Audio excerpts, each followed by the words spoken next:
Hello and welcome to 40 Days to Destiny. I am Regina Livingston. I'm so excited to be here today. It is day 19. The sun is shining. It is so beautiful out. And today, yesterday actually, I didn't do a lot, which is, I did a lot, but I didn't do a lot. Okay, clarify. I did a lot of focusing and thinking and contemplating on what I wanted to do with my next 20 days. Okay, so, I've had all this time to think about what I want to do for the 40, and we are getting halfway through. And I've come up with some new goals, some new settings. So yesterday I spent that time thinking about what I want, what I really want. How does it work? How does it feel to be in that position of what I want to do and accomplish? So we all need to do that, I think. Every day, maybe 5, 10 minutes a day. At the end of the day, think, how did that meeting go? When I talked to that friend or person, whoever it is, if you're in sales or whatever, did that go well? What words did I use? Could I have chosen a better word? All those things to kind of help you clarify how you're doing in your life, maybe even with your kids. Each child is so different and they do not come with an instruction manual. This one is soft-hearted, please be hold with gentle care. This one needs some rough. They need a lot more to get them over their little problems. So, everybody is so different, and the words we use can make such a big impact on people. So, it's very important to get to know the person you're talking to, whether it is a client or your child or husband, wife, friends, employees, employers.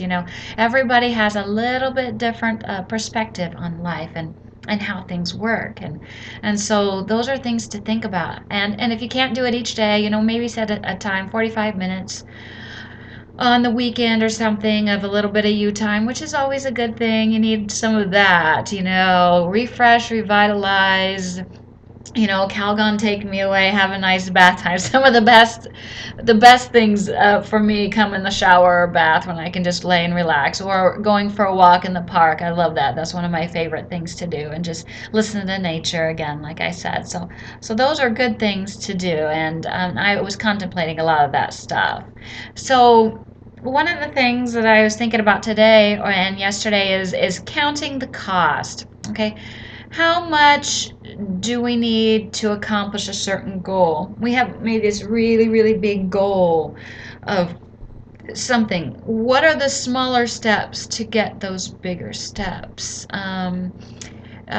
So for me, I was looking at a program and how many people I would need to help along the way to get there. Because one of the best things, advice and different stuff that you'll hear a lot of places, is if you have something you want to do, find a way to help enough other people do what they want, and you will get what you want. So, it's all about helping others to accomplish their goals, and you will be accomplishing your goal in the meantime. Maybe I said it better that way. So, to accomplish your goal, help others. That is simple and great advice. How can you do that? So, I figured out how many people I want to help and need to help, and how many people I would really want to talk to each day to get to those goals. So I have in mind certain things. And then, because it's not all about me and about what I want, but what do you want?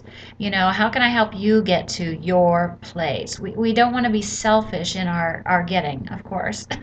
I mean, that's the whole point of a lot of people have gotten so sick and they started giving their stuff away, and then they get better because they were hoarders.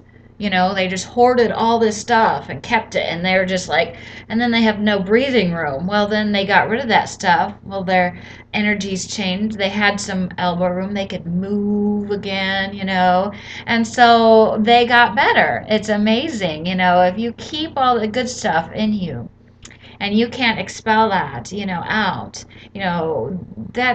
that's so wrong. And learning is the same way. You learn something, and eventually it goes in your mind, goes in your mind, goes in your mind, and eventually it says, stop, I can't take any more of that. No more learning. So then you have to release, and it's not getting rid of the information, but just kind of and maybe sharing it with somebody else helps. Just get up, get away from the situation, come back, and then your mind's ready to receive some more. So, and that's part of how teaching works. You learn some things, you teach some things. So, hopefully, you've learned the right thing so you're not teaching the wrong thing. You need to learn it completely before you can teach others, which, is another step. So, but we need to count the cost. We need to know exactly what it takes to get us to a certain place. Have that big goal and have all those little individual goals to get you there. So that's a good place to start, is on the smaller goals. And make sure you do 5 things each day to get to your goal. Okay, but one of those goals cannot be let's sweep the office or something like that. That should be done anyway. You actually have something concrete to show for your effort. Cleaning is, a good thing, anti-clutter. That does make a big difference on impression of people if you're having people come into your office to see you, versus having it at home and office. But, having a certain goals, talking to the right people, reading the right books to get the information into you.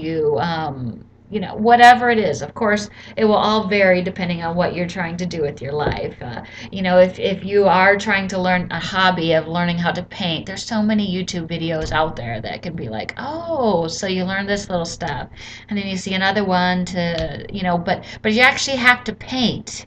You actually have to get your board, your canvas out. You have to get your color. You have to get your paintbrush, and you have to make the strokes on to the canvas. Okay, and a lot of them, you'll draw it first or whatever. Get a little, you have to have an idea in your mind, but you actually have to put it on the paper in order to do it. You can't be learning all this stuff. Oh, now I know how to paint. What have you painted? Oh, nothing. Do you really know how to paint? The ideas, the concepts, all that kind of stuff. You can, maybe quote all the specific words that they use, those kind of things. But do you really know how to do it until you actually move your hand on the canvas with paint? Then you can call yourself a painter, right? Because then you have something to show for it. So what is it that you want to show for? I've learned a lot of different things, but actually putting it into practice is a total different thing. And we learn more sometimes on the field training than in the books. But the books will tell us a lot more so we can get out into the world and train. I mean, you could probably learn about 90% of the certain things, and if you actually use those, that field work will take a lot less work. But you will learn a lot because people are all different. Like I said before, people are all different. So you got to watch those words, think about how to say it and what to do. And get somebody there who's done it before, find you a mentor or whoever to look up to and say, "Hey, what did you do?"